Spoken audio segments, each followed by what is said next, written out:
बिस्मिल्लाहिर्रहमानिर्रहीम। अल्हम्दुलिल्लाहि रब्बिल आलमीन, अस्सलातु वस्सलामु अला रसूलिहिल करीम। अल्लाह रब्बुल आलमीन ने इस कायनात आलम में, चार दांगे आलम में अपने ऐसे जलवे बखेरे हैं जिनको इंसानी अक़ल सोचे, समझे और इंसानी बसारत उसको देखे और इंसानी समात उनको अपने कानों के साथ मुलव्वस करे तो यकीन जानिए ऐसी चीज़ें हैं कि जिनको हम गौर करते जाएं तो करते ही चले जाएं।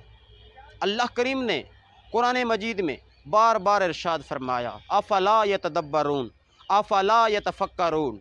ये अल्फाज हमारे लिए ऐसा ज़ख़ीरा हैं कि जिनको गौर करना, जिनके बारे में फ़िक्र करना हमारे लिए ऐसी ऐसी चीज़ें, ऐसे ऐसे मोती रोल के लाता है कि वो अगर हम गौर करते चले जाएं तो अल्लाह रब्बुल आलमीन की ये कायनात, इसकी वुसअतें, इसकी बहारें वो इस हद तक सिमट के आएंगी कि हमारे ज़हन, हमारी सोचें वहाँ तक नहीं पहुँच सकेंगी। ये चार दांगे आलम में फैली हुई वादियाँ, ये चरागाहें, ये चोलिस्तान, ये पहाड़, ये दरिया, ये जंगल, ये संगरेज़े, ये क्या क्या चीज़ हैं जो उस रब्बुल आलमीन की कुदरत की निशानियाँ नहीं हैं।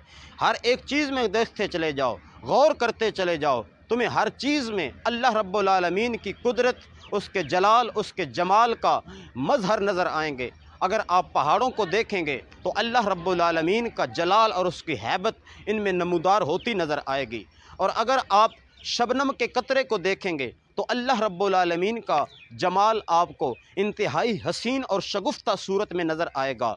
अगर आप चलने वाले दरियाओं को देखें, इनकी सैलानी को देखें तो इसमें भी अल्लाह रब्बुल आलमीन की ऐसी ऐसी कुदरतें पिन्हा हैं जहाँ हमारी अक़ल नहीं पहुँच सकती, हमारी अक़ल वहाँ तक रसाई नहीं पा सकती। और अल्लाह रब्बुल आलमीन की कितनी कुदरतें हैं, कितने अनमोल ज़ख़ीरे इस ज़मीन के नीचे हैं जहाँ तक अगर इंसान कोशिश करे, तगोताज़ करे तो वो ज़ख़ीरे भी हमारे लिए दुनिया और आखिरत में फ़लाह का बाइस बनते हैं। मिसाल के तौर पर पानी को ही देख लीजिए, नमक को ही देख लीजिए, लोहा को देख लीजिए और कितनी कितनी वो चीज़ें हैं जो ये ज़मीन हमारे लिए उगल रही है। और अल्लाह रब्बुल आलमीन की ये सारी चीज़ें ये हमारे लिए पैदा की। हज़रत इमाम शाफ़ी रहमतुल्लाह अलैह से किसी औरत ने सवाल किया कि जनाब आप ये बताएं कि अल्लाह रब्बुल आलमीन के एक होने की दलील क्या है, अल्लाह रब्बुल आलमीन की कुदरत की मेन दलील क्या है? तो आपने फरमाया ये शीशम का दरख्त ही देख लो।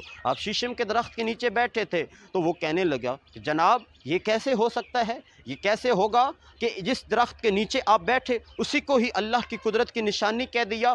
तो आपने फरमाया असल वजह यह है कि ये ही एक शीशम का दरख्त है, इसको अगर कीड़ा खाएगा तो वो वो रेशम पैदा करेगा और अगर बकरी खाएगी तो वो मेंगनी पैदा करेगी। और इसी तरह मुख्तलिफ वो चीज़ें हैं कि जो मुख्तलिफ़ अंदाज में अल्लाह रब्बुल आलमीन की कुदरत की निशानियाँ हमारे लिए ये सिमट सिमट के आ रही हैं। हमारे लिए ज़रूरी है अल्लाह की इन निशानियों में तदब्बुर करें, तफक्कुर करें और ऐसा ततब्बो और तफ़हुस से काम लें कि जो अल्लाह की इन निशानियों तक हम भी अपने आप को इन निशानियों से वाबस्ता भी कर सकें और इनसे कमा हक़्क़ो हू लुत्फ़ अंदोज़ भी हो सकें।